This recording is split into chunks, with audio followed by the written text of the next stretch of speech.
Bien. Mesdames, Messieurs, bonjour et bienvenue donc pour notre conférence de presse donc, de l'interprofession des œufs. Je voulais donc aujourd'hui, on va profiter de cette rencontre pour aborder donc les sujets du moment, les sujets d'actualité. D'abord, on est dans une filière, comme vous le savez, qui s'est fixée il y a quelques 2-3 ans, enfin, en 2018, un certain nombre d'objectifs.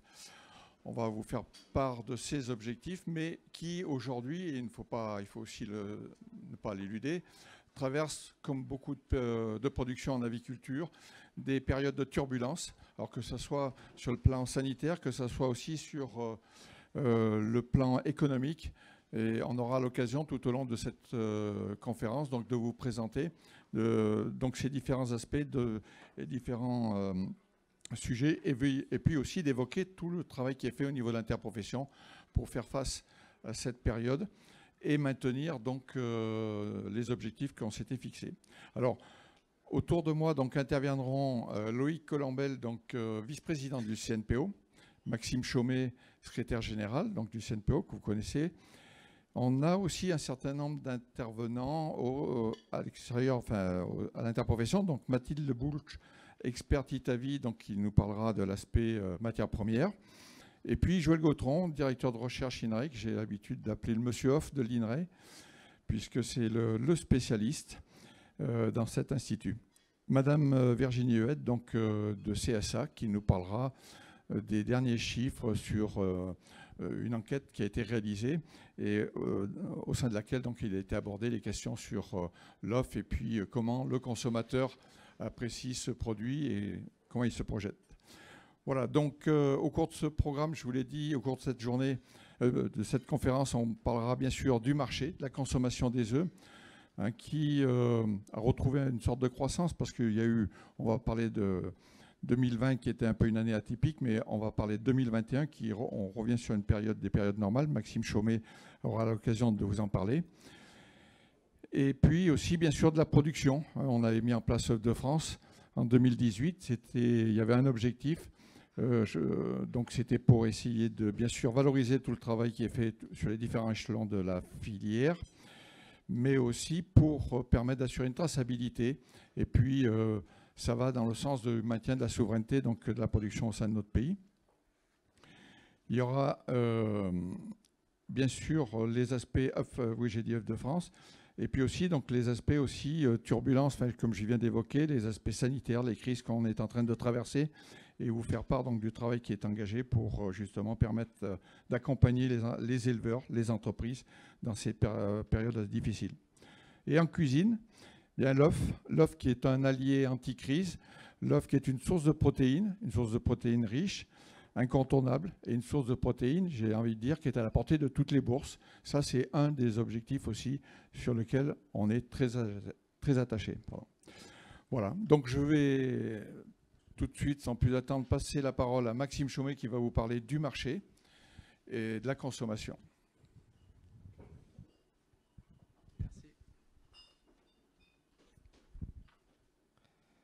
Bonjour à toutes et à tous. Je vais reprendre un petit peu la consommation telle qu'on a l'habitude de vous la présenter. Et donc, comme l'a dit Philippe, voilà la filière des œufs qui a renoué avec finalement la dynamique pré-Covid, qui a été une période quand même charnière pour l'ensemble des filières agricoles, mais notamment la nôtre. Et puis, je reviendrai justement sur la partie du marché, comment ce marché s'est restructuré depuis ce temps-là. J'ai passé reprendre déjà les débouchés de notre filière, parce qu'on a souvent tendance à parler beaucoup des œufs, de la vente des œufs dans la distribution, etc. Les achats des ménages représentent 44% des volumes dans la filière. On a aussi deux gros marchés que sont la restauration et l'industrie, alors avec des produits qui finissent parfois de fait dans les rayons de la distribution, mais ce sont des circuits à part. Donc 44% des achats des œufs qui partent dans les achats des ménages, 20% que sont les œufs coquilles à destination de la restauration hors domicile. On a des restaurateurs qui utilisent encore des œufs en coquille pour leur cuisine. Et enfin, toute la fabrication de vos produits. Alors s'il y a des questions spécifiques, Loïc Colombel pourra vous répondre, mais donc toute la fabrication de vos produits qui partent ensuite dans la restauration comme dans les industries agroalimentaires. Donc justement, on va faire un petit focus tout de suite sur les achats des ménages, avec une période 2020 qui a été fortement perturbée, vous le savez. Et donc là, un petit bilan sur la partie 2021. Sur la partie 2020, bon, l'année atypique avec sur l'année en tant que telle, une hausse des achats des ménages de 11% par rapport à l'année 2019. Et si on regarde plus spécifiquement le premier confinement, une hausse de 44% en seulement un mois. Donc avec une période qui a été vraiment très compliquée à gérer, on a réussi à répondre à la demande des consommateurs. Tous les maillons se sont mis en état de crise, on va dire, c'est-à-dire que les éleveurs, les centres d'emballage, les distributeurs, tout le monde a réussi à tout mettre en œuvre pour répondre à la demande des consommateurs. On a eu des rayons vides de temps en temps, mais le lendemain, ils étaient remplis et on a réussi à répondre aux objectifs qu'on s'était fixés de fournir les consommateurs dans leurs achats d'œufs. 2021, le retour à la normale. Alors, une normale qui est plutôt positive quand on regarde l'ensemble des filières, puisque nous, notre normale, c'est d'avoir une croissance de 2% quasiment par an dans les ventes, dans la distribution. Et donc là, voilà, 1,8% par rapport à 2019. On se compare bien sûr à avant la période de crise. Mais donc voilà, les achats des ménages qui repartent à la hausse comme on le voyait tous les ans. Nous, on a essayé un petit peu d'analyser les raisons du succès de cette filière, finalement, de façon un petit peu originale, on va le dire. L'origine, qui est quand même un point important. Loïc va le rappeler tout à l'heure sur la partie œufs de France. L'origine française des œufs est un point majeur pour l'achat des œufs par les consommateurs. L'origine aussi par le code qui est marqué sur la coquille des œufs et puis aussi toute la traçabilité qu'on a sur la boîte.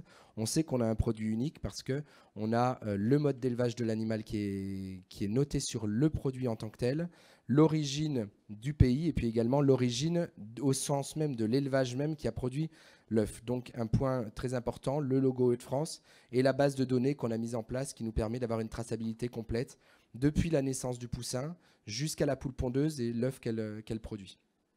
L'utilité, la protéine toujours animale la moins chère. Joël va évoquer un petit peu le profil nutritionnel, on va dire, des œufs, mais une protéine animale qui fait référence même au niveau mondial. Voilà, une protéine qui finalement fait aussi le succès de ce produit. Un équilibre, alors là aussi c'est Joël qui va nous en parler, mais l'équilibre nutritionnel au niveau des acides aminés, etc. Et enfin la facilité. Alors facilité, on peut l'entendre de plusieurs façons. D'une part, l'utilisation du produit avec une conservation relativement longue et aussi une facilité d'utilisation, alors tant en entrée, en plat, qu'en dessert, qu'en accompagnement, qu'en sauce, etc. L'œuf, on peut l'utiliser bien sûr selon toutes les recettes qu'on souhaite.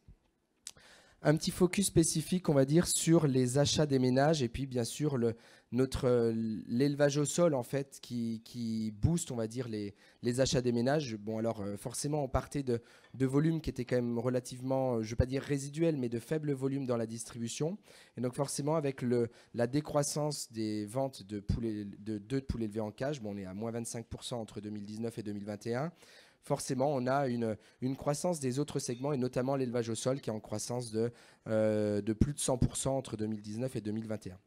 Avec la répartition des achats des ménages, comme sur la droite, présentée, donc 28% des achats des ménages aujourd'hui qui sont des œufs de poulet élevés en cage, et donc 70% des achats des ménages qui concernent des œufs issus de systèmes alternatifs à la cage, avec 22% en biologique, 7% label rouge, 29% en plein air et 14% au sol. Donc là, ce sont bien les achats des ménages, donc les 44% que je vous ai présentés tout à l'heure du marché. Après, il y a la partie ovoproduits. Donc les ovoproduits, tant pour la restauration que pour l'industrie alimentaire. Avec une nouveauté en 2021, l'INAO, donc on a une validation d'un nouveau cahier des charges où on a une production possible aujourd'hui d'ovoproduits en label rouge. On ne l'a pas encore intégré dans les enquêtes, mais ça sera fait par la suite. Sur la partie restauration hors domicile, les ovoproduits qui sont destinés à la restauration hors domicile, un petit peu plus de 80% concernent des œufs de poulet élevés en cage, avec une décroissance aussi. En 2020, on était à 84%. Et ensuite, principalement sol, plein air et un petit peu d'œufs biologiques. Sur la partie industrie agroalimentaire, là on aurait une répartition un petit peu plus équilibrée entre guillemets entre le cage, le sol et le plein air, la cage, le sol et le plein air, avec 45% cage, 26% sol, 26% en plein air et 2,5% en biologique. Donc voilà sur la partie marché France, on va dire. Et ensuite, un petit point sur la partie marché extérieur. Depuis plusieurs années, la France avait un solde négatif à l'export. Et depuis 2 ans, on a renoué justement avec un solde commercial excédentaire en volume et en valeur, parce que ce n'est pas que le volume ou que la valeur, avec justement une balance excédentaire en 2021, plus de 10 000 tonnes en volume et 17 millions d'euros en valeur. Bon, c'est une croissance par rapport à 2020. On a augmenté de 4 millions de tonnes 4 millions d'euros en valeur et on a réduit justement la balance de 5 000 tonnes sur la partie volume. Ça se joue à plusieurs façons. Il y a d'une part les œufs coquilles et les ovoproduits, mais de manière générale, on peut considérer qu'on a augmenté, on va dire, les volumes exportés et bien sûr réduit les volumes importés. Donc voilà, sur la partie marché, je vais laisser la parole à Loïc qui va nous parler un petit peu de la production et de notre logo œufs-de-France. Bonjour mesdames, messieurs. Donc là, comme l'a dit Maxime, je vais vous présenter des éléments sur la filière et son engagement pour la souveraineté alimentaire. Donc la France est toujours la championne d'Europe en termes de production d'œufs. On est le numéro 1 en production européenne. On a produit 15,7 milliards d'œufs en 2021 avec une augmentation de 3,7% par rapport à 2020. On est premier devant l'Espagne, l'Allemagne qui sont au même niveau et derrière l'Italie. On a une prévision de forte baisse de la production sur 2022 qui est liée à la grippe aviaire, à l'influenza aviaire, qui a décimé la production et on sera à un niveau de production qui est estimé entre -8 et -9%. On continue toujours le développement de l'élevage alternatif. Aujourd'hui, 2 tiers de l'élevage français de poules pondeuses est en méthode alternative à la cage. 2 poules sur 3 sont donc en élevage alternatif. C'est un objectif qu'on s'était fixé en 2017 dans notre plan de filière, donc d'avoir 1 poule sur 2 en élevage alternatif en 2022. Donc je rappelle que l'alternative, c'est le sol, le bio, le plein air, et y compris le label rouge. Donc on avait déjà dépassé en 2019 cet objectif de 50%, puisqu'on était à 53% en élevage alternatif. Et aujourd'hui, en 2021, on est à 67%. Mais par contre, le point un petit peu compliqué de la filière aujourd'hui, c'est qu'on a certains éleveurs qui sont confrontés à des difficultés pour transformer leur poulailler dans le tiers qui reste. Aujourd'hui, la répartition mode d'élevage que l'on a en France en 2021, donc on a eu une augmentation des modes d'élevage, entre autres du sol, qui a un peu boosté. On est à 32,9% des poules logées en cage aménagée, 20,6% qui sont en sol, 24,4% qui sont en plein air, 6,4% qui sont en label rouge et 15,7% qui sont en élevage biologique. On renforce également donc, au niveau du CNPO notre politique de filière avec le logo œufs de France. C'est un point de repère important et qui poursuit son déploiement au cours des années. Et on voit que c'est vraiment un facteur très très important pour le consommateur. Aujourd'hui, 70% des volumes d'œufs vendus en magasin portent ce logo. Donc l'œuf de France, c'est synonyme pour le consommateur d'une traçabilité renforcée, d'un savoir-faire français valorisé. Donc les principaux points du cahier des charges œufs de France, c'est que les poules sont nées et élevées en France, que l'œuf est pondu sur le territoire national et qui s'est conditionné ou transformé en France. Aujourd'hui, on compte 61 centres de conditionnement d'emballage et entreprises fabricants de vos produits qui sont engagés et une quinzaine d'enseignes de la distribution qui sont engagées dans cette démarche. Aujourd'hui, le logo concerne 70% des volumes vendus donc en œufs, comme on l'a dit tout à l'heure. C'est 4,7 milliards d'œufs. C'est une augmentation de pratiquement 10% par rapport à 2020. Et non seulement ce logo est fortement présent dans les magasins, mais il est également présent au niveau de l'industrie, au niveau du secteur des ovoproduits, puisque 28% des ovoproduits vendus sur le territoire, ou produits sur le territoire en tous les cas, portent ce logo œufs de France. Il faut savoir que le logo a été lancé en 2018, et au début on l'a décliné uniquement sur les boîtes d'œufs. En 2020, il a été également décliné sur les produits contenant des œufs. Et on a une augmentation très forte, puisque entre 2020 et 2021, on est à plus 42%. Et c'est avec un développement important sur le secteur de la restauration en domicile. Au niveau de la restauration, qu'elle soit commerciale ou collective, c'est un point d'une demande très forte.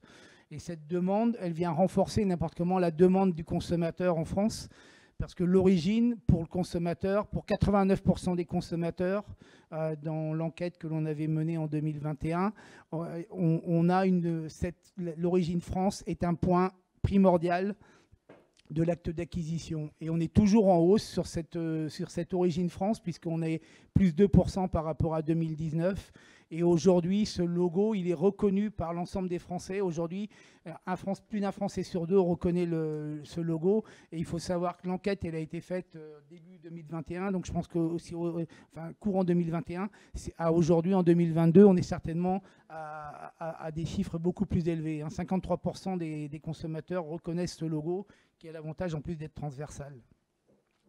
Je veux passer la parole maintenant à Madame Lebouche, qui va nous présenter l'état de la filière et les turbulences que l'on subit, en particulier au niveau des coûts alimentaires.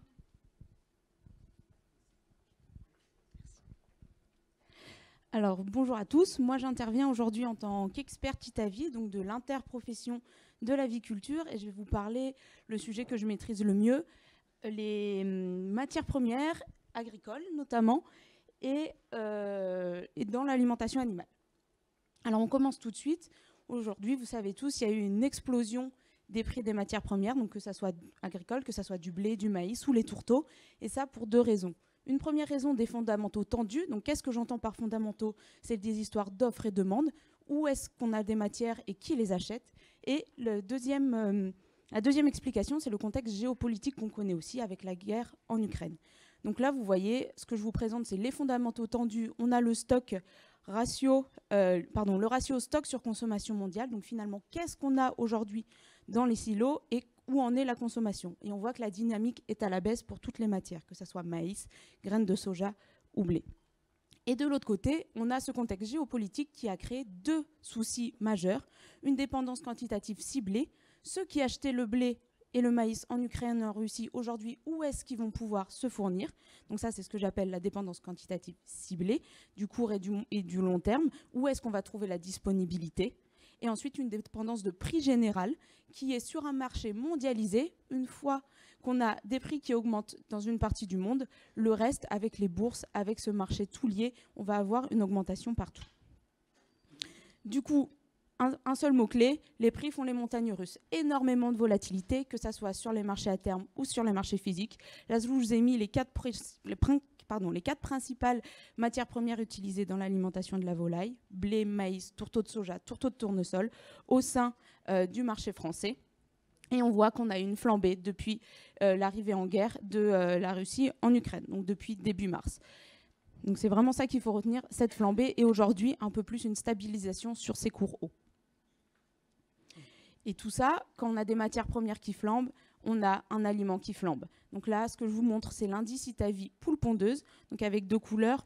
En orange, le poule pondeuse sans OGM qui augmente plus fortement, et en jaune, le poule pondeuse normal. Donc on voit vraiment qu'on a eu un aliment qui a flambé aussi fortement que les matières premières. Et ça, avec des cours qui vont continuer à être hauts, on va toujours avoir cet indice sur des niveaux élevés.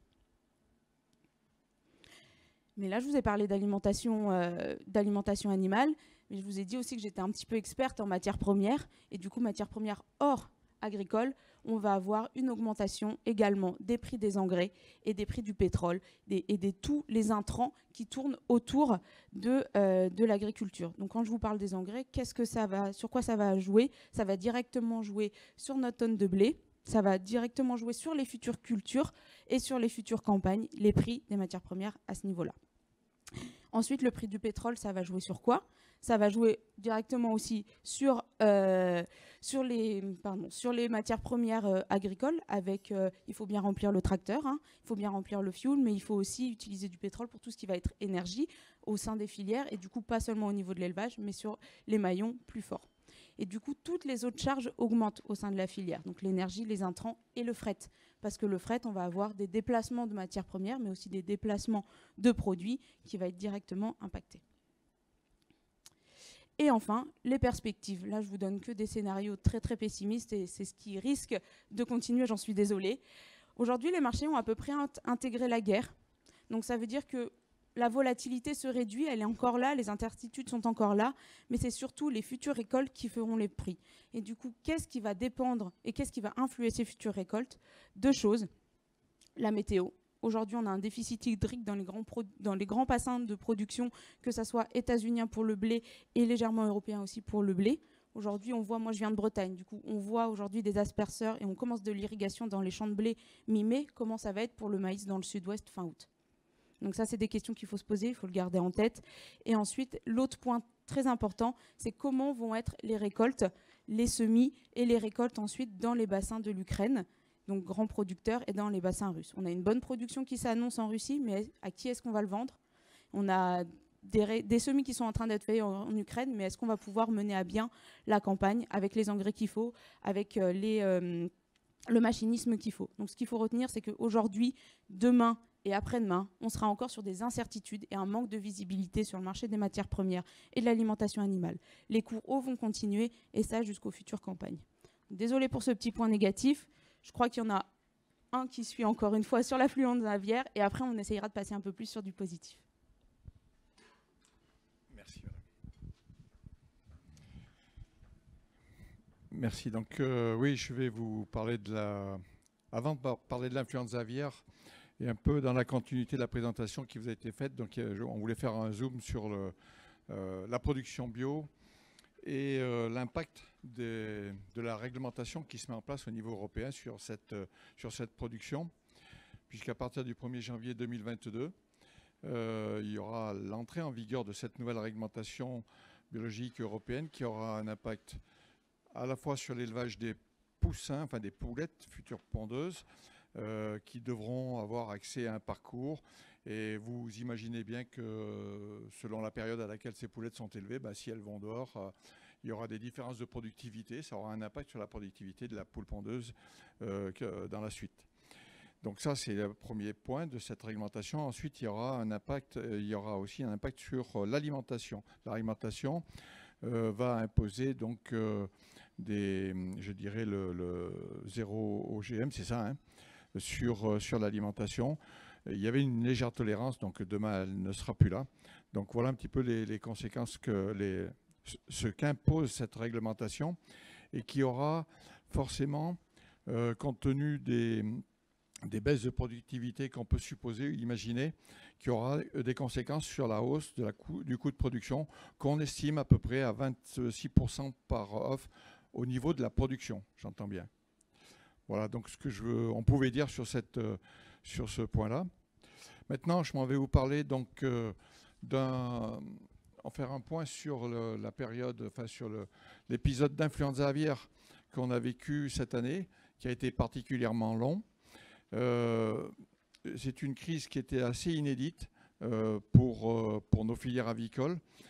Elle a débuté donc au mois de novembre, 26 novembre, dans le sud-ouest. Ça a été la première je veux dire, épisode qui a touché les départements du sud-ouest. Au niveau de la ponte, c'est vrai qu'on n'a pas eu d'impact majoritaire, mais c'est surtout, on a eu quelques cas, notamment dans le nord, puisque dans les tout premiers cas, il y a eu des bâtiments de pondeuses dans le nord de la France.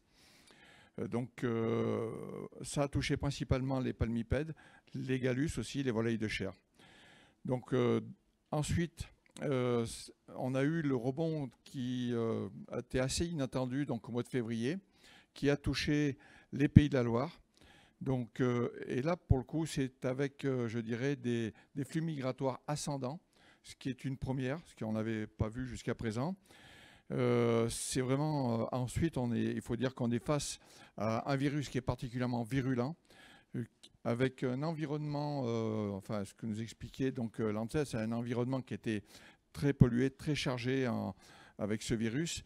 Et c'est la raison pour laquelle l'impact sur cette région a été très forte, d'autant plus qu'on est là dans une région qui est un très gros bassin de production pour toutes les production avicole. Pour la production d'œufs, par exemple, c'est 18,6% des poules pondeuses dans les Pays de la Loire. C'est aussi une région où on a des outils stratégiques avec les couvoirs, avec la reproduction, avec la sélection. Donc, pour indication de la filière ponte, on a un couvoir qui est dans cette région qui produit 40% des poussins au niveau national. Donc, vous voyez que c'était quand même, stratégiquement, c'était important. On a vraiment été au feu et, enfin, je veux dire, face à cette situation, il a fallu vraiment agir très, très rapidement.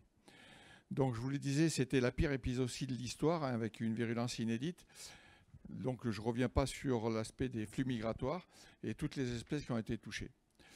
En ce qui nous concerne, donc au niveau de la filière ponte, on a 3 millions de poules au moins qui ont été impactées par cette maladie ou qui ont été abattues. On a 800 000 poulettes, futures pondeuses.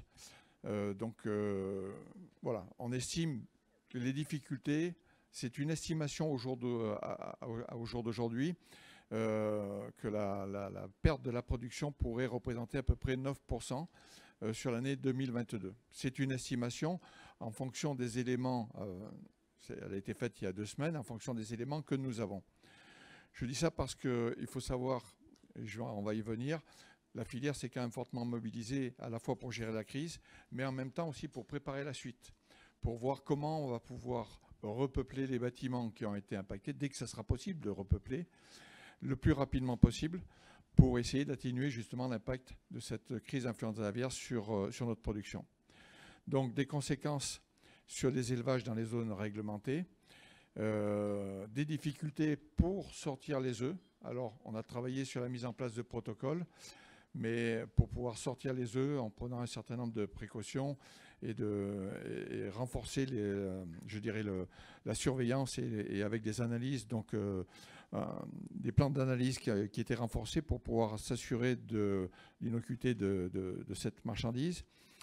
C'est la même chose alors, pour les œufs des couvoirs et les poussins aussi. On a pu, au début, on a eu des discussions avec l'ANSES et avec la DGL.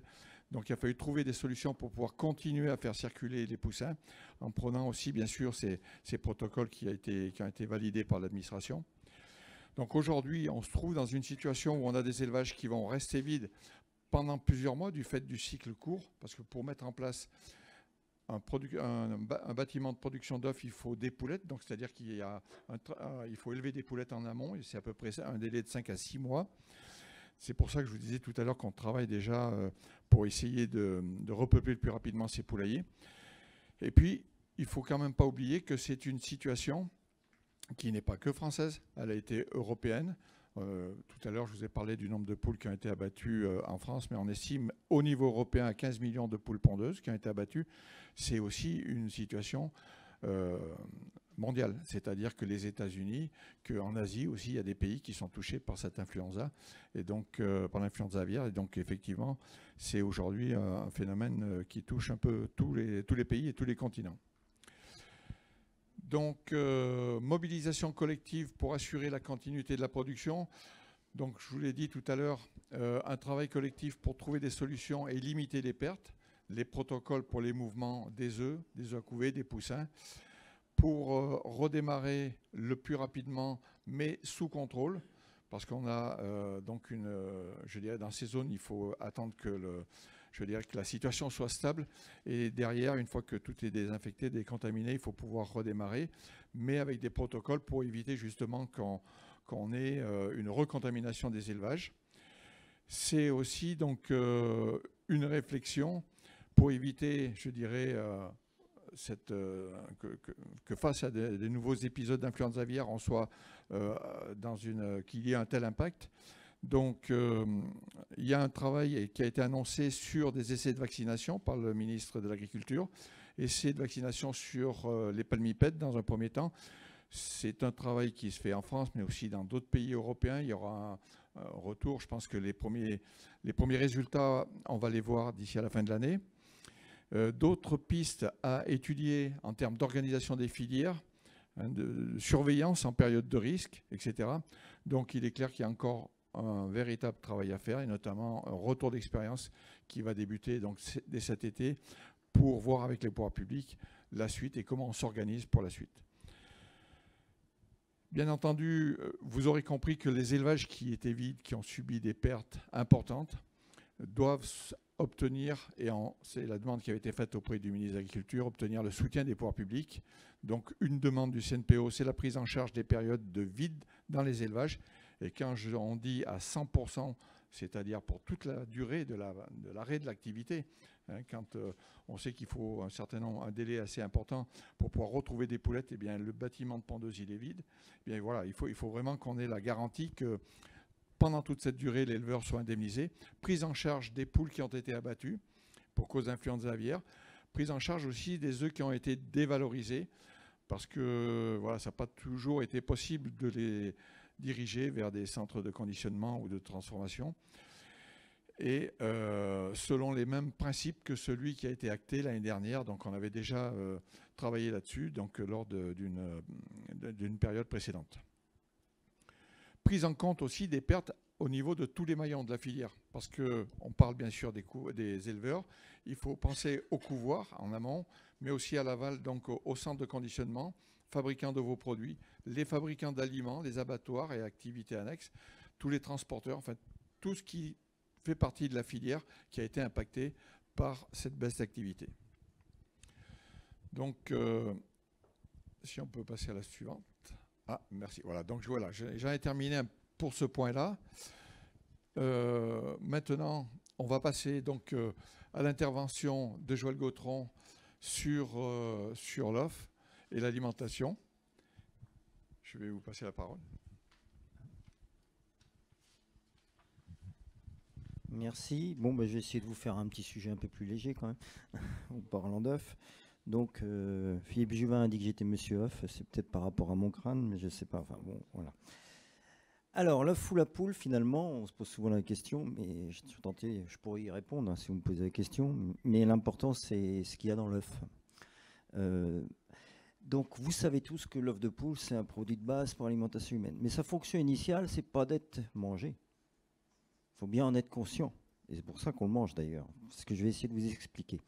C'est une chambre isolée pour permettre le développement embryonnaire. Au passage, je vous rappelle que tous les œufs de consommation ne sont jamais fécondés. La poule n'a jamais vu le coq, hein, si je peux m'exprimer ainsi. Donc les oiseaux, par rapport à nous, mammifères, ils sont ovipares et homéothermes. Ça veut dire qu'il y a une fécondation sexuée et interne, mais un développement externe de cet embryon. Et donc il y a une température constante à maintenir. Donc il faut vous imaginer qu'entre le jour 1, où vous avez ce petit œuf, et 21 jours plus tard, vous avez le poussin qui va être entièrement dans sa coquille, on ne pourra rien rajouter dans l'œuf. Mais il n'y a pas de système de toilette non plus pour éliminer tous les déchets. Donc, ça explique que donc cet œuf, en plus, la poule elle doit avoir anticipé et avoir mis dans cet œuf tous les composants qui sont nécessaires au développement embryonnaire. Et donc, ils ont des propriétés assez remarquables, ces composés de l'œuf. Ils sont nutritionnellement parfaitement équilibrés. C'est-à-dire qu'ils sont complètement digestifs, sans résidus. C'est pour ça que quand vous mangez un œuf, finalement, vous avalez 75 calories, mais vous n'avez pas faim pendant 4 heures. Si vous allez manger au fast-food, vous allez avaler 1500 calories, mais vous aurez faim au bout de 1 heure. D'accord ? Et donc, il y a de nombreux composés, on en connaît maintenant plus de 1200 dans un œuf, avec un large spectre d'activité biologique pour permettre la vie. Et puis autour de ça, il faut le protéger de l'extérieur, hein, où il y a finalement des chocs possibles, des agressions physiques, donc c'est la défense physique liée à la coquille principalement, puis la défense chimique qui est liée à des activités antimicrobiennes des protéines de l'œuf, ce qui fait qu'il y a des molécules qui sont dans l'œuf qui servent de substitut en santé humaine. Alors, l'historique de la production, il est simple. Avant la guerre, c'était de la basse-course, donc c'était surtout de l'autoconsommation. Ça veut dire qu'un producteur, il produisait pour sa famille et une autre famille, hein, à peu près, c'était ça, l'État à la sortie de 1945. Et après-guerre, la France était ruinée, il fallait répondre à la demande en quantité et maîtriser le sanitaire en qualité, hein, c'est-à-dire zéro risque pour les gens. Et ce qui a abouti à la claustration et l'élevage en cage, de manière concomitante à la modernisation de l'agriculture et de la productivité accrue. Et on a eu dans les années 80 et 90 l'œuf productif Et vous voyez, il y a une diminution très forte qui a été en même temps de la part des ménages, puisque à l'heure actuelle, on consacre à peu près 20% de nos revenus dans l'alimentation, mais pour mes parents, vous voyez, ou ma génération de mes grands-parents, ce n'était pas du tout ça. Donc une diminution très forte, finalement, du coût de l'alimentation. Et une augmentation, comme vous pouvez voir sur le graphique de droite, qui était très forte aussi de production des œufs.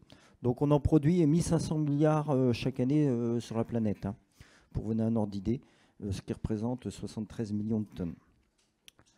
Alors, depuis la fin des années 90, du fait que le coût finalement de l'aliment a diminué, les gens, ils ne se posent plus tellement la question de savoir s'ils vont arriver à manger finalement le lendemain, mais ils vont plutôt se poser la question de savoir ce qu'ils ont dans l'assiette, ce qui fait que ça fait l'évolution qu'on a connue très forte, qui est liée à ce qu'on appelle à la demande du consommateur, une forte prise de conscience des citoyens sur les systèmes de production agricole en général et animale en particulier, dont les volailles et les œufs, et ce qui aboutit à une diversification des méthodes d'élevage sous les modifications de réglementation européenne qui est actuelle, qui date de 1999, qui était obligatoire dès 2012 en Europe, et qui était aussi cette réglementation, nous on était dans des experts pour des groupes européens à ce moment-là, et ça répondait aussi à des résultats de recherche scientifique. Ce n'était pas uniquement, je dirais, une envie ou une vision des personnes.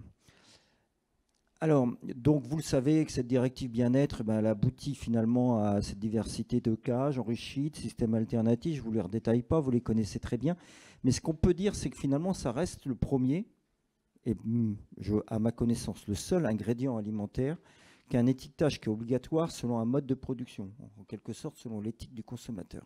Et ça, c'est possible. Pourquoi? Parce que finalement, entre un œuf que vous allez prendre en cage ou un œuf qui est le plus cher, vous allez aller du simple au double ou aux 3 fois au niveau du prix, mais c'est pour quelques centimes.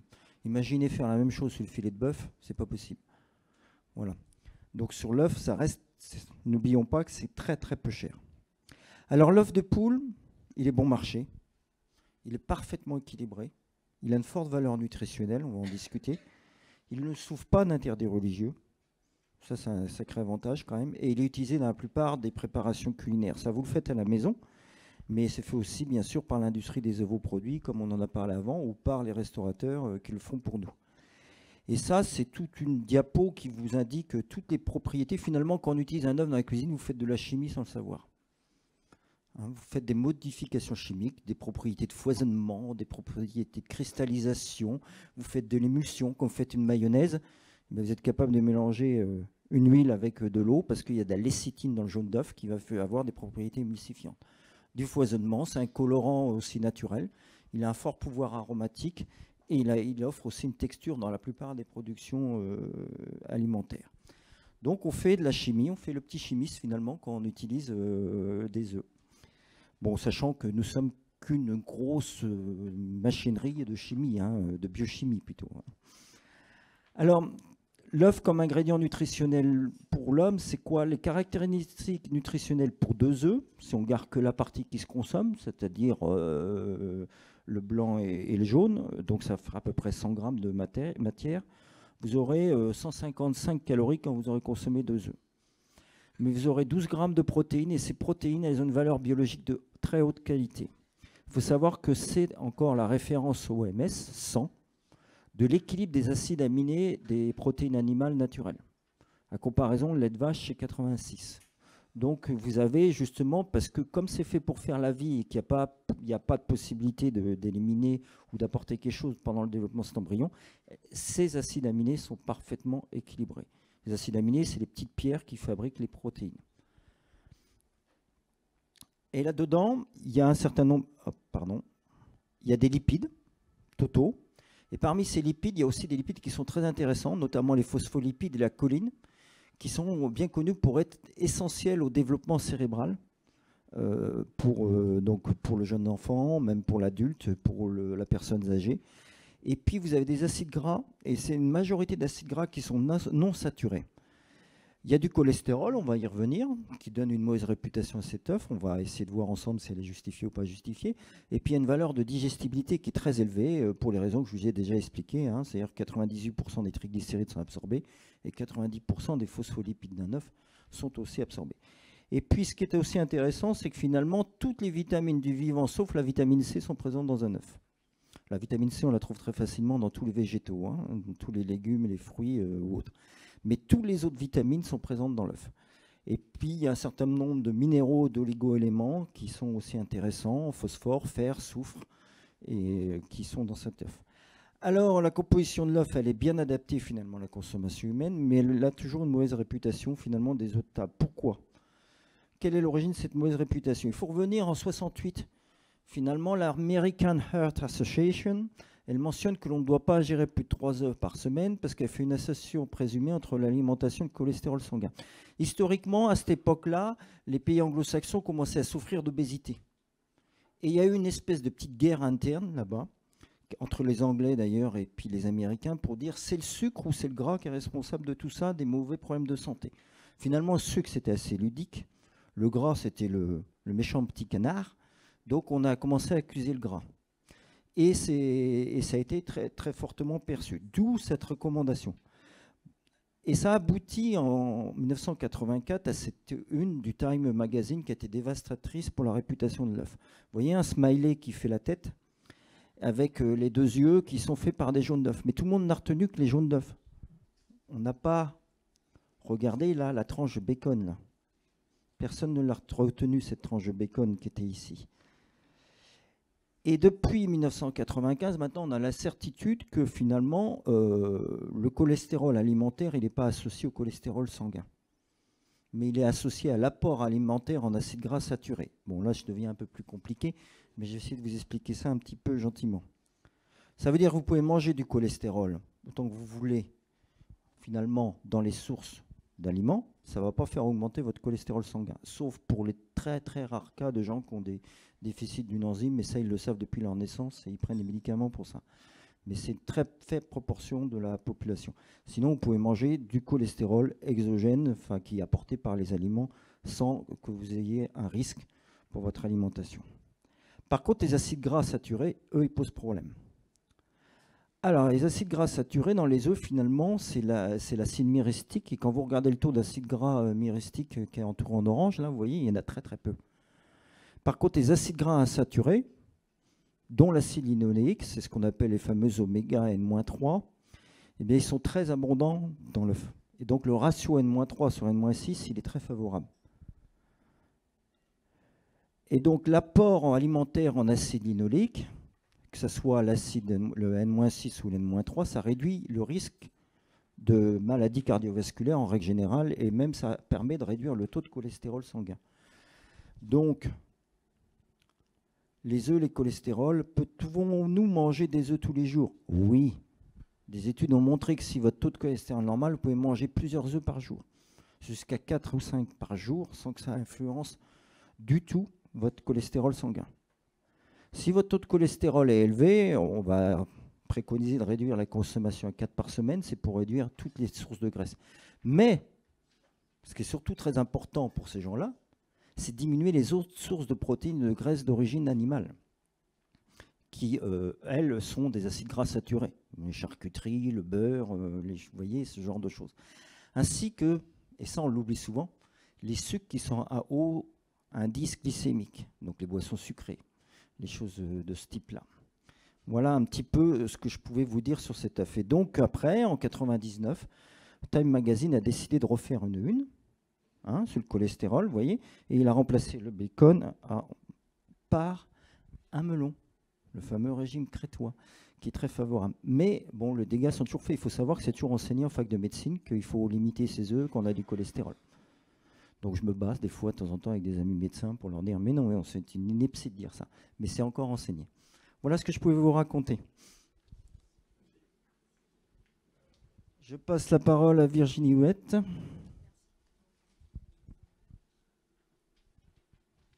Bonjour à tous, Virginie Huet de l'Institut CSA. Alors c'est une très bonne transition puisqu'on a vu l'œuf dans tous ses états et notamment toutes ses qualités nutritionnelles. Et moi je vais vous raconter justement ce que pensent les Français de l'œuf, quelle image ils en ont et surtout comment ils sont impactés dans leur consommation par la crise que nous connaissons tous et avoir un petit peu leur position à ces Français vis-à-vis de l'œuf. Alors l'œuf, ce produit qui résiste à la crise, donc je vous ai presque tout dit pour que vous passiez ensuite un très bon repas, donc que des bonnes nouvelles. D'abord en préambule, donc la diapo est noire, c'est un peu le contexte qu'on vit actuellement et depuis quelques temps maintenant. Donc il y a 2 ans a commencé la crise sanitaire. En décembre, on avait encore un petit peu la crise sanitaire. Et puis depuis le premier trimestre 2022, a succédé à cette crise sanitaire une crise presque sans précédent inflationniste et dont les économistes disent qu'elle va s'inscrire dans la durée sur toute l'année 2022. On connaît en mai, voire en juin, on annonce 5 à 6% d'inflation qui impacte les Français au quotidien. Donc forcément, qui dit inflation, plus crise évidemment de la guerre en Ukraine qui pèse sur les coûts de production et aussi sur les prix, on a un pouvoir d'achat qui est très tendu pour les Français, vous, nous, et qui est la principale préoccupation des Français aujourd'hui dans ce contexte de crise qui va les mener à des arbitrages en matière de dépenses, alors alimentaires, mais pas que alimentaires. Tous les produits et tous les secteurs sont touchés, soit par des ruptures pour les produits non alimentaires, par des ruptures de pièces détachées, des chaînes de commandes qui s'allongent. Pour les produits alimentaires, les prix, évidemment, des produits et les coûts de production qui sont impactés. Alors, juste pour vous faire un petit contexte sur le pouvoir d'achat, donc on a un sondage CSA sur les préoccupations des Français qu'on suit régulièrement pour le journal du dimanche. C'est un terrain qui a été réalisé les 26 et 27 avril, juste après les 2 tours des présidentielles. Et vous savez que le pouvoir d'achat était un sujet qui était largement préempté dans les débats autour de la présidentielle. Donc vous voyez que le pouvoir d'achat, eh bien pour 46%, c'est leur principale préoccupation. Il faut savoir que cette préoccupation, elle est transversale et elle concerne tous les Français, c'est-à-dire toutes les catégories socio-professionnelles et tous les niveaux de revenus.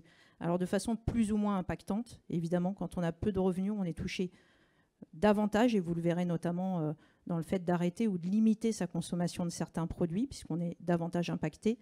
Quand on est CSP+, quand on a des revenus aisés, alors peut-être qu'on n'arrête pas notre consommation, mais en tout cas, on fait des arbitrages en termes de prix et on est amené à acheter là où c'est le moins cher, alors qu'on ne le faisait pas avant.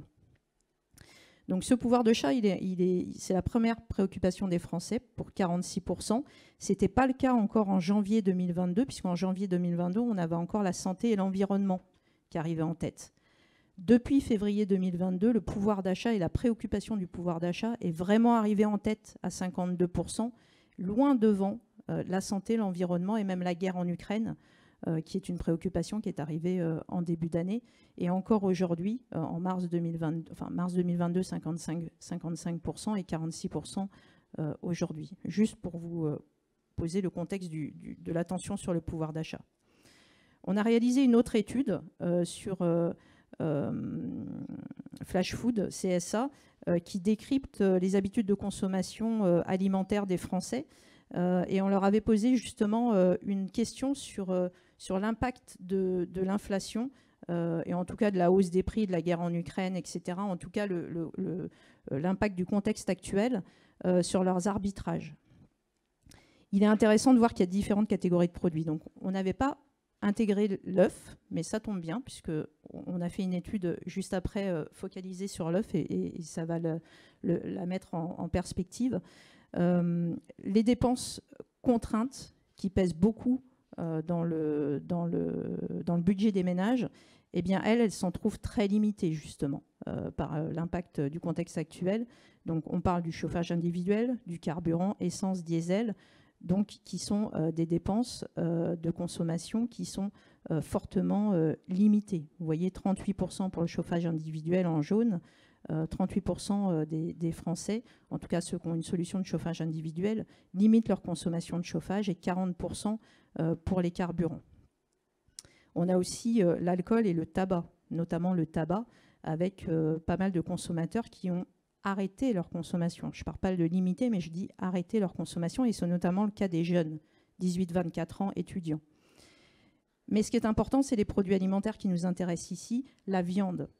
La viande est le premier aliment alimentaire dont on limite la consommation à 27%, et pour lequel je compare aussi davantage les prix à 20%. Ça veut dire que c'est un Français sur 2 qui limite ou qui regarde davantage les prix concernant sa consommation de viande.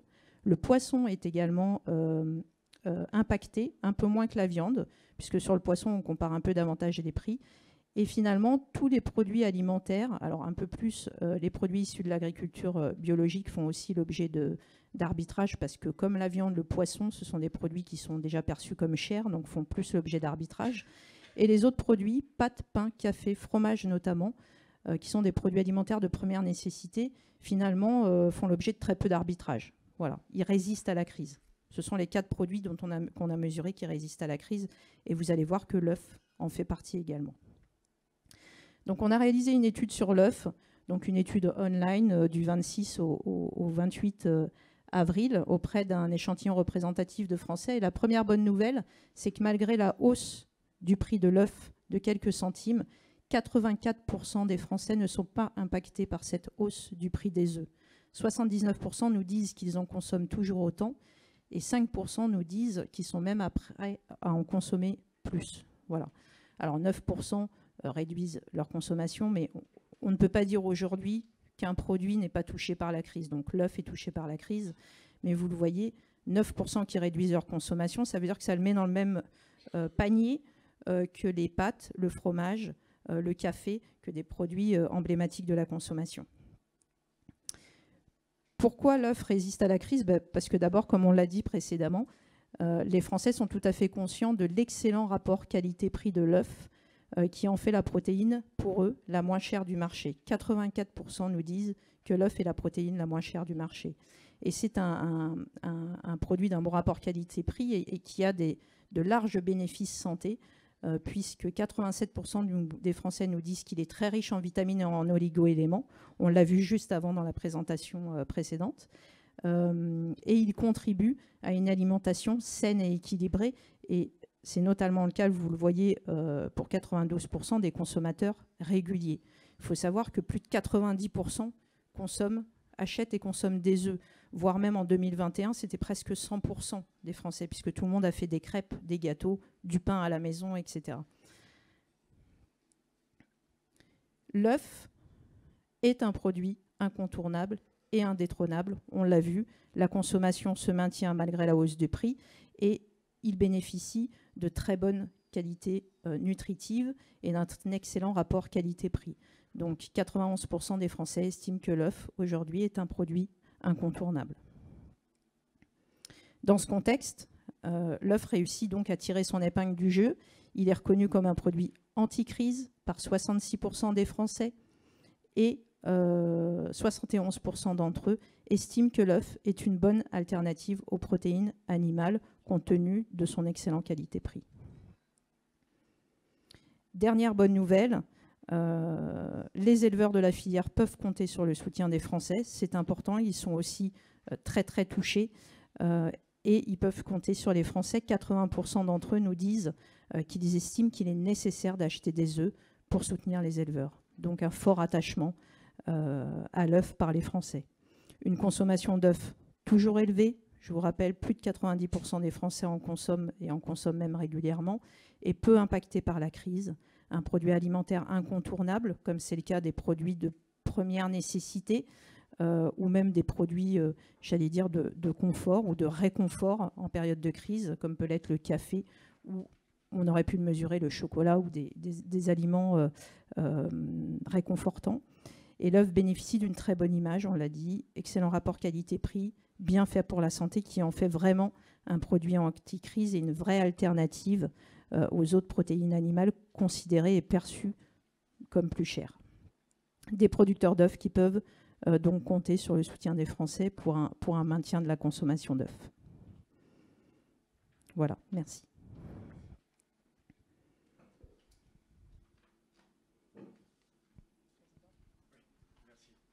Merci Madame Huet.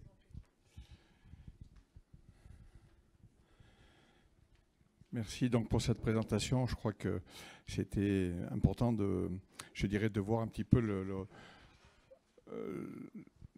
comment les Français apprécient ce produit. Mais avant ça, je voulais quand même aussi, pour un dernier point, évoquer, parce que bon, si les Français et les consommateurs apprécient ce produit, il est aussi important que l'on puisse transmettre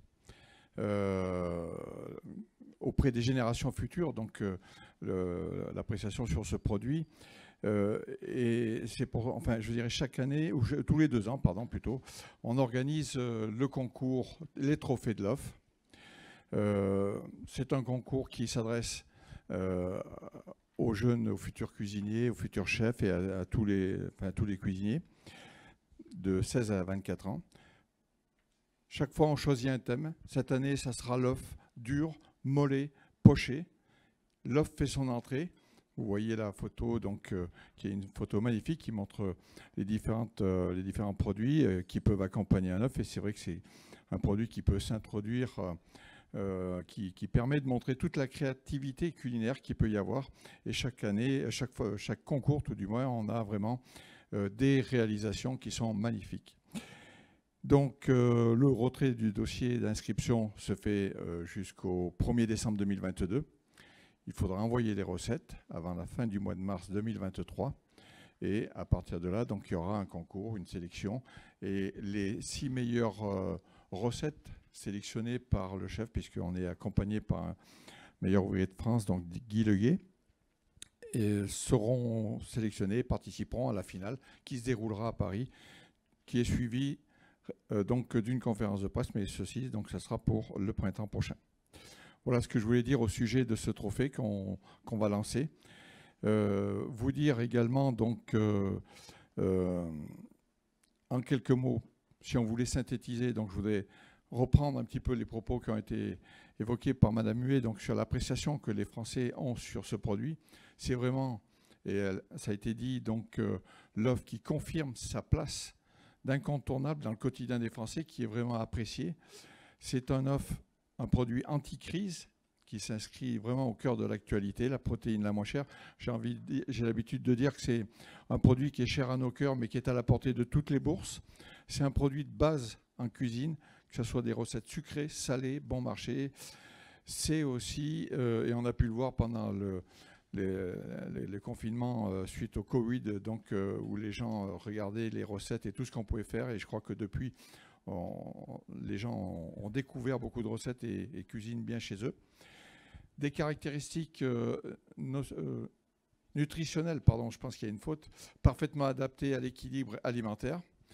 Donc, voilà sur les qualités de ce produit. Moi, ce que j'ai envie de dire, c'est que la filière, donc au sein de la filière, les professionnels qui, aujourd'hui, c'est vrai, on l'a évoqué, sont confrontés aux turbulences inédites, hein, que ce soit l'influence aviaire, que ce soit la flambée des coûts de production, est une filière qui, je dirais, fait preuve de résilience pour essayer d'affronter cette période difficile et de maintenir donc la souveraineté alimentaire au niveau de notre pays.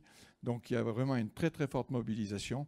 Et puis aussi pour répondre aux attentes du consommateur, on a parlé de l'évolution des modes d'élevage. Donc on s'était fixé un objectif, on est allé au-delà. Donc voilà, ça montre aussi l'investissement important qui a été fait sur la filière, mais en particulier au niveau des éleveurs. Et puis l'action qui a été mise en place en 2018 avec œufs de France, qui aujourd'hui permet d'apporter par la traçabilité, l'origine de l'œuf, de montrer le savoir-faire de notre filière. Et donc je pense que c'est un gage de garantie donc, sur la qualité de ce produit. La base de données œufs de France, on a tissé au fil de ces dernières années un ensemble de puzzles qui nous permettent aujourd'hui d'apporter toute la traçabilité de ce produit et de répondre aux attentes de nos consommateurs. Voilà. Bah, écoutez, je vous remercie donc, pour votre attention. On reste, toute l'équipe est à votre disposition pour répondre aux questions. Et puis ensuite, on passera au déjeuner. Voilà. Donc la parole est à vous.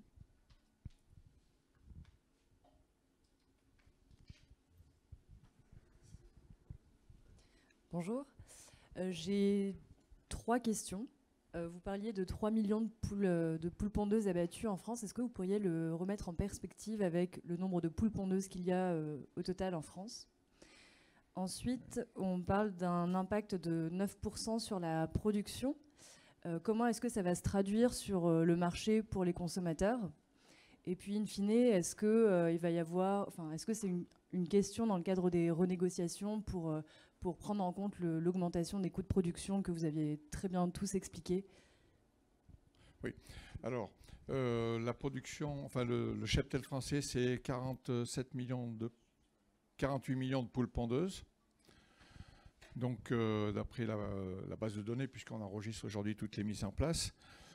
On a fait une estimation avec l'aide du service économique de l'Institut technique de l'aviculture pour voir quel serait l'impact. Alors, l'impact, il est à la fois parce qu'il y a des bâtiments de poules pondeuses qui sont vides, mais il est aussi lié à des élevages de poulettes futures pondeuses, donc qui soit ont été vidés par rapport à l'influenza aviaire, ou soit qui n'ont pas pu transférer leur lot parce que, étant dans des zones de restriction, donc les transferts n'ont pas pu se faire. Parce que aussi, en dehors de ces zones, dans les zones indemnes, il n'y a pas pu y avoir d'approvisionnement de poulettes. Enfin voilà. Donc cette estimation, elle est faite, je vous l'ai dit tout à l'heure, elle a été faite il y a 2 semaines au vu des éléments que nous avons aujourd'hui. Ceci dit, la filière, vous l'avez vu, est mobilisée pour essayer de réduire l'impact de cette crise sur cette perte qu'il pourrait y avoir. On l'estime à 9%, mais je pense qu'à la fin de l'année, on verra, et précisément, mais on espère quand même pouvoir diminuer cet impact de 9%. Après, sur les négociations, alors, je vais laisser la parole à Loïc Colambel, qui est le vice-président du CNPO, et qui est président du SNIPO, qui suit cette question avec ses adhérents. La question des négociations, c'était, excusez-moi, peut-être je suis en face de vous, mais je me...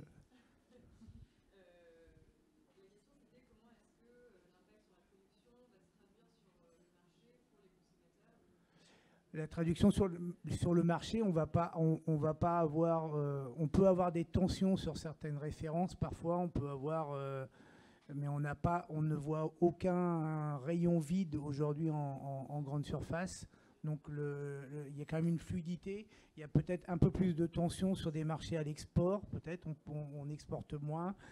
On a un peu plus de conséquences peut-être sur la partie ovoproduits, où il y a eu parce qu'il y a eu une flambée peut-être aussi plus importante des prix en termes d'ovoproduits, qui a fait que certains industriels ont pu arrêter ou diminuer des productions. Mais on n'a pas à craindre de pénurie. On aura tout au plus des tensions parfois en termes d'approvisionnement. On mettra du temps à retrouver un niveau de production normal. On considère qu'il nous faudra pratiquement 1 an pour retrouver un niveau de production normal. Et au niveau de l'impact sur les prix, il y a eu les négociations donc se sont clôturées au 28 février et ont été rouvertes au 1er mars. Il y a des discussions en cours. Il y a eu pas mal dans le cadre d'Egalim 2. Il y a eu quand même une mise en place d'indexation des prix à la grande distribution dans une majorité des cas sur l'indicitavie ou sur l'alimentation des poules. Donc il y a des impacts, mais qui sont de quelques centimes par boîte d'œufs.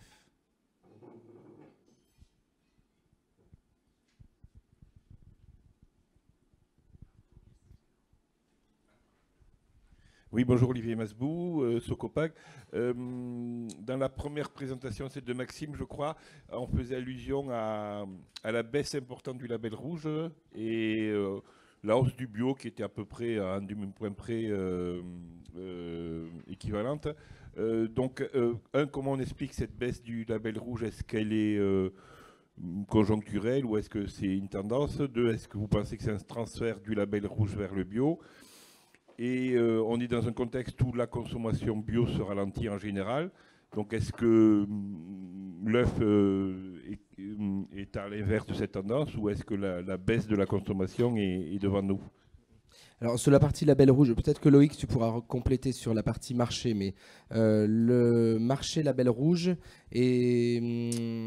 alors je ne sais pas si on veut parler de maturité du marché, mais effectivement il n'a pas une croissance aussi forte que les autres. Aujourd'hui on est arrivé sur un palier au niveau de la production, on ne développe plus de production label rouge. C'est un marché qui est assez... qui est effectivement, comme tu l'as compris, entre le plein air qui est en forte croissance et on le voit quand on regarde la consommation les consommateurs d'œufs de poule élevés en cage, quand on regarde avec les panels vers quoi ils se tournent en partie vers l'élevage au sol, mais en grande partie vers l'élevage en plein air. Donc l'élevage en plein air recueille de plus en plus d'acheteurs. Le label rouge n'en bénéficie pas beaucoup parce qu'il est vraiment compris entre ce plein air et l'élevage bio qui est toujours en croissance plus limitée que jusque-là, mais on a toujours une consommation en croissance. Mais c'est vrai qu'aujourd'hui, on a une position du label rouge qui est un petit peu compliquée entre ces deux modes d'élevage. Je ne sais pas si Loïc, tu peux compléter sur la partie marché, sur le label rouge. On a développé la partie ovoproduits. J'ai pas écouté la question. Je suis désolé, j'ai été sur interloqué par...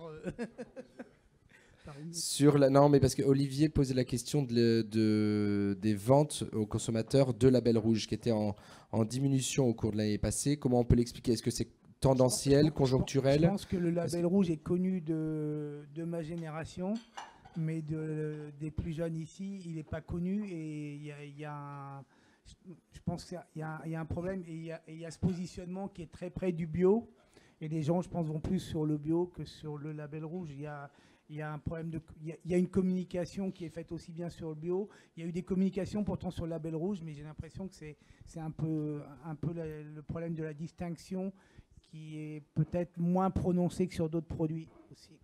Donc là, ouais, après, juste sur la partie communication, justement, il y a eu des campagnes qui ont été relancées cette année encore sur la partie label rouge spécifique, alors en œuf et en volaille de chair par le Sinalaf, mais justement, il y a une communication qui est faite sur ce sujet label rouge spécifiquement. Je pense qu'il y a besoin de communiquer auprès d'une partie des consommateurs qui ne sait pas à quoi ça correspond.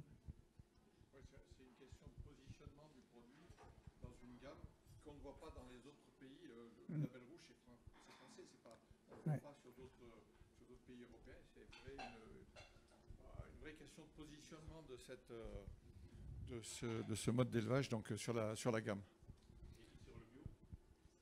Et sur le bio, la baisse de la bio, est-ce que Sur le bio aujourd'hui, on est en vente, on est étal, on va dire étal plus. Sont étal moins. Nous l'œuf, on se comporte bien par rapport aux autres filières aujourd'hui. Sur le bio, on reste avec des niveaux. On n'a pas de hausse enfin, il y a quelques enseignes qui ont un peu de hausse de vente, mais on a une stabilité. Avec un petit plus, ce qui est quand même globalement très positif par rapport au lait, par exemple, qui est le deuxième produit avec l'œuf, qui ont un taux de pénétration très important en consommation finale. On se comporte, mais on n'a plus de croissance. Et on était quand même sur un marché où on était habitué à avoir des croissances à 2 chiffres pendant de nombreuses années.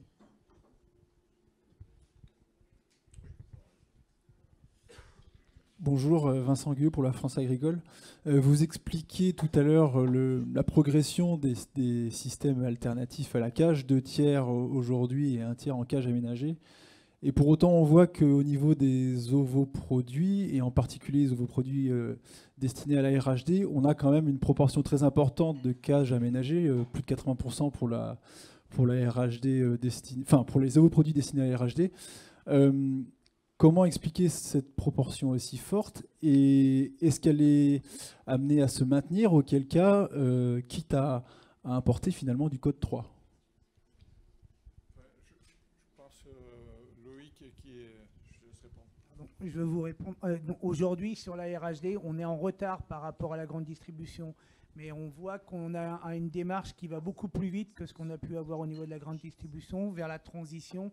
Et la transition, elle se fera peut-être plus vers du sol, parce qu'il y a un point de vue économique plus important, un impact financier. Mais on voit un mouvement assez rapide, comme on l'a vu, comme j'ai dit tout à l'heure aussi, sur l'origine française de l'œuf, qui était peu présente.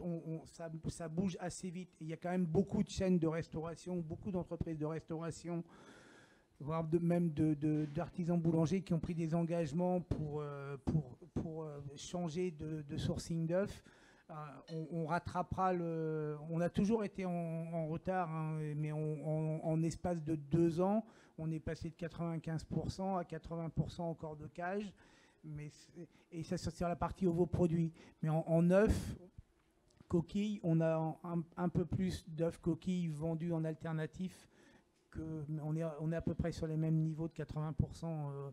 On est peut-être à 75 en œuf, mais il y a un décalage parce que le coût, on essaye d'attendre, et puis il y a peut-être moins de communication directe sur le produit. Le produit va être en ingrédients, il va être transformé. Il n'y a pas forcément la même communication que l'on a sur une boîte d'œufs en magasin. Oui, ce que je voulais juste rajouter, c'est bien qu'il y a les 20% aussi, parce que là on parle vous parlez des ovoproduits, on a parlé des achats des ménages, mais il y a aussi ces 20% de coquilles dans la RHD qui eux sont plutôt à destination, on va dire, de restaurants, on va dire, plutôt indépendants, enfin où là on a plus facilement de communication sur le mode d'élevage, et donc là sur ces 20% on n'a pas de répartition des modes d'élevage, mais on a beaucoup moins de cages que sur la partie ovoproduits quand même. Merci. Valérie Noël de Contexte. J'avais une question sur la grippe aviaire et les indemnisations que vous demandez, que vous avez présentées. Quel est l'état des négociations avec les pouvoirs publics? Et puis j'avais aussi une autre question sur le plan de résilience et les aides aux entreprises énergo-intensives qui ont été présentées hier en Conseil des ministres. Voir un tout petit peu comment vous voyez ça pour vous, parce qu'il y a les accouvoirs notamment qui peuvent être concernés. Sur la partie influenza aviaire, effectivement, on est aujourd'hui au stade où la situation est en train de se stabiliser. Donc, on est au stade de l'évaluation des pertes.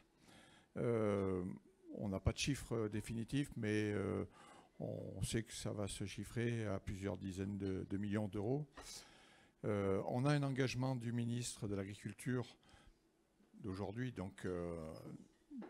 d'une prise en charge et d'une indemnisation au niveau de la production déjà, sur l'ensemble des pertes concernant les éleveurs qui sont dans les zones concernées. Il nous reste quand même encore d'autres questions, notamment sur les impacts qui seront sur les élevages en zone indemne. Donc là-dessus, nous, on est à la recherche de solutions. Il y a aussi toute la partie des entreprises que j'évoquais tout à l'heure. Donc ça fera partie d'un deuxième volet qui va faire l'objet de discussions qui n'ont pas encore débuté. Voilà, je ne sais pas si j'ai répondu à votre question là-dessus. Enfin, peut-être pas satisfaisant parce qu'on n'a pas de chiffrage précis, mais voilà. L'état des négociations, on en est là. Ensuite, la deuxième question, c'était sur un plan de résilience. Ah oui. Alors nous, on a deux volets. Il y a deux volets. Il y avait le plan d'aide à l'alimentation du bétail. Donc ça, je dirais, c'est en train de se boucler puisque ça va être mis en place à la fin du mois de mai. Et par contre, sur l'énergie, je n'ai pas de... Si vous voulez, nous, on va être concernés par l'électricité, mais au niveau des élevages, mais peut-être Maxime a plus de... Oui, non, on n'a pas refait le point. Effectivement, il y avait le sujet des couvoirs, plus certaines entreprises aussi fortement énergivores, notamment sur la fabrication d'ovoproduits, notamment séchés. Je vous avoue qu'on n'a pas refait le point depuis hier avec les entreprises. Et on n'était pas impliqués directement, nous, sur cette partie négociation, en fait. Sur la partie juste influenza aviaire, pour compléter, il y a un troisième dispositif, effectivement, c'est celui qui concerne les œufs dévalorisés, puisqu'avec la mise en place des zones réglementées, on ne pouvait pas sortir les œufs des zones comme on le souhaitait. Et donc il y a des œufs qui n'ont pas pu être valorisés en emballage et donc dans la distribution, mais qu'on a envoyé vers le circuit ovoproduits, donc qui était à une moindre valorisation. Donc là, l'État indemnise le différentiel, on va dire. Il y a une première enveloppe de 2 millions d'euros qui a été mise en place dans le sud-ouest et dans le nord. Et donc il va y avoir un deuxième volet qui va être mis en place dans la partie ouest. Et donc là, globalement, l'État normalement devrait faire face à ça et donc couvrir en totalité ses pertes. Donc ça, c'est le dernier volet des indemnisations. Voilà, écoutez, on pourra poursuivre les questions. Je vous souhaite un bon appétit. On va commencer à déjeuner. Et puis, si vous avez des questions, vous pouvez revenir vers nous. Voilà, bon appétit.